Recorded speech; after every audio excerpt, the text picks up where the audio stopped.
আসসালামু আলাইকুম, আশা করি সবাই ভালো আছেন। তো সকাল সকাল বাড়িতে চলে এসেছি। এই যে পেঁপে গাছ, আর আয়সা দেখি বড় গাছে বড় পেঁপে পড়ে গেছে। তো চলেন আপনাদেরকে দেখাই। পেঁপেটা অনেক বড় ছিল, আর গাছটাও কালকে পড়ে গেছিল বৃষ্টিতে। তো পেঁপেটা ওই যে আয়সা দেখি পড়ে রয়েছে।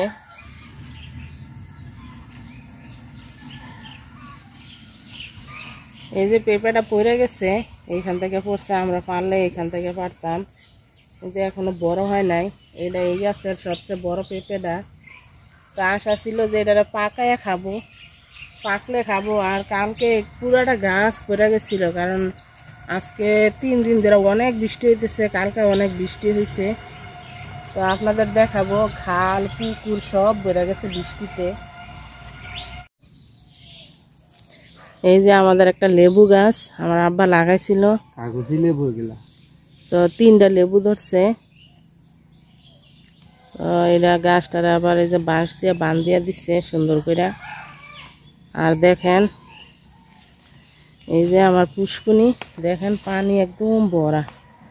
আর আমার গাছগুলা কাইটটা নিতেছে, বিক্রি করে ফেলছি। এগুলা খালের সাইডের গাছ, তো সবগুলা কাইটটা নিচ্ছে। আর মনে হয় 3টা-4টা আছে, আর বড় করিয়া গাছটা আছে। এই গাছটা একটা পুরা বাড়ি অন্ধকার করে রাখছে, তো এই জন্য বিক্রি করে দিতেছি। অনেক আগেই বিক্রি করে দিছি, তো ওনারা বৃষ্টির জন্য কাটতে পারতেছে না। আর দেখেন খালের কি অবস্থা, খালে একদম ভরা পানি, পানি যায় না, যেহেতু অনেক পানি, অনেক বৃষ্টি হয়েছে। তো আমার পুকুরের পানিও যাইতেছে না, পুকুরও ভরা, খালও ভরা, পানি যাওয়ার জায়গা নাই। এই যে আমার আব্বা দেখেন, আমার পুষ্কুনিতে খালে পানি যাওয়ার জন্য এটা কাটতে দিছিল, তাও যায় না, সমান সমান পানি। আর আরেকজন দেখেন সকালবেলা পেয়ারা খাইতে এসে।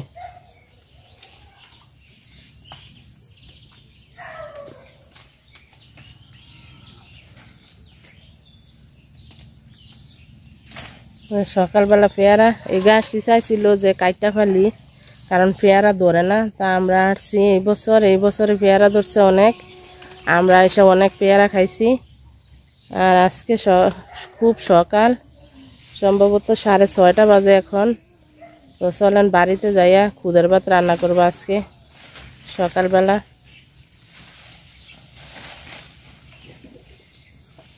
পুকুরে মাছ আছে, একটাও ওঠে না পুকুরের মাছ, জাল মারলেও ওঠে না। আর এখন তো পানি বেশি, আরও উঠবো না।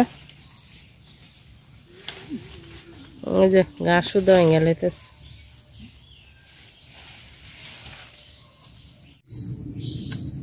সকালে পেয়ারা খাইতেছে নিজের গাছ থেকে পাইরা, মিষ্টি নেই, ভালো মিষ্টি, অনেক মিষ্টি। আর দেখেন গাছটা দেখায় আপনাদের, কত বড় গাছ দেখছেন গাছ, আর অনেক গাছ আছে এদিকে। হ্যাঁ, তারপরে এই যে দেখায়, এই যে এদিকেও গাছ আছে, এদিকেও মোটা মোটা অনেক গাছ আছে। আর ওই যে কাটছে ওইখানে ফালাই রাখছে। এই সবগুলা গাছ প্রথম বিক্রি করছিল 5,000 টাকা, তারপরে বিক্রি করছে 10,000 টাকা। অনেক গাছ, একটা গাছের দামে 5,000 টাকা আছে। তো খালে নাকি সরকার কাজ করবো, আর এখন তো সরকার নাই, তো আগে বিক্রি করে ফেলাইছে, এখন তো আর কিছু করার নাই। চলেন বাড়ির যাই, খুদের ভাত রান্না করে খাই। ভর্তা বানাইতেছি আমি, শুটকির ভর্তা। এটা আমাদের এলাকায় কি শুটকি বলে জানি না, তো কাঁটাগুলো সব বাচ্চা নিচ্ছি। আর বিলাতি ধনিয়া পাতা আনছি, এই যে বিলাতি ধনিয়া পাতা দিয়ে দিব বেশি করে ভর্তা। আর আমার আম্মা খুদের ভাত রান্তাছে,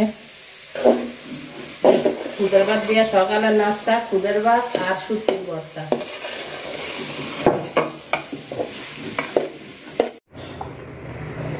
তো খুদের ভাতে পানি দিয়ে দিছি, বলক এসে গেছে। আর খুদের ভাতে কটা ডাউলও দিছি, কারণ ডাল দিলে খুদের ভাতটা খাইতে মজা লাগে। আর আমার কাছে খুদের ভাত এমনিতে অনেক মজা লাগে।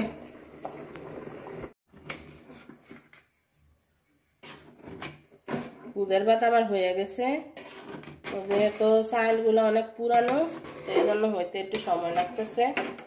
তো হয়ে যাবে এখনই, হয়ে গেছে। চলেন যাই খুদের ভাত খাই, আমার তো অনেক পছন্দের খাবার। খুদের ভাত হইলে আমার আর কিছুই লাগে না। খুদের ভাত রান্না করে নিয়ে আসছি, খুদের ভাত আর হচ্ছে ভর্তা। তো ভর্তাতে আমি শুটকি দেওয়া করছি দেখছেন, আর বিলাতি ধনিয়া পাতাটা একটু বেশি দিছি, এজন্য কালো দেখা যায়। তো আমাদের ভিডিও করার কেউ নাই, এজন্য আমরা একজনে ভিডিও করে আরেকজনে খাই।